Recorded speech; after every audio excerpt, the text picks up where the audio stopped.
నమస్తే అండి. Welcome back to Padmavathi channel. Friends, ఇవాళ బ్యాచిలర్స్ అండ్ బిగినర్స్ కూడా ఈజీగా చేసుకోగలిగేలాగా మామిడికాయ చిన్న ముక్కల పచ్చడిని మంచి కమ్మని రుచిగా ఎలా చేసుకోవాలనేది చూద్దామండి.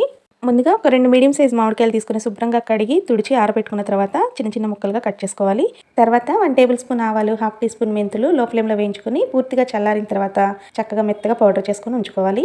ఇక నెక్స్ట్ వచ్చేసి ఒక మిక్సింగ్ బౌల్లోకి చిన్నగా కట్ చేసుకున్న మామిడి ముక్కలు ఒక 2 కప్స్ వేసుకోవాలి. అందులోనే 3 టేబుల్ స్పూన్స్ కారము, 2 టేబుల్ స్పూన్స్ సాల్ట్, ఇంకా గ్రైండ్ చేసుకున్న ఆవపిండి, మెంతిపిండి, అలాగే పొట్టు తీసి కచ్చపచ్చగా దంచుకున్న 10 వెల్లుల్లి రెబ్బలు వేసుకొని మొత్తం అంతా కూడా మిక్స్ అయ్యేట్టుగా కలుపుకొని పక్కన ఉంచుకోవాలి. ఇక ఇప్పుడు తాలింపు కోసం మనము ఒక హాఫ్ కప్పు ఆయిల్ని బాగా వేడి చేసేసి 1 టీ స్పూన్ ఆవాలు, హాఫ్ టీ స్పూన్ జీలకర్ర, 7-8 వెల్లుల్లి రెబ్బలు, 3-4 ఎండుమిర్చి, పావు టీ స్పూన్ ఇంగువ, 1 టీ స్పూన్ పసుపు వేసుకొని కొద్దిగా వేగిన తర్వాత ఇక స్టవ్ ఆఫ్ చేసేసుకొని తాలింపు అంతా కూడా పూర్తిగా చల్లారిపోయిన తర్వాత పచ్చట్లో కలుపుకోవడం అనండి. ఈ వీడియో నచ్చినట్లయితే ప్లీజ్ లైక్ చేయండి, షేర్ చేయండి, సబ్స్క్రైబ్ చేయండి.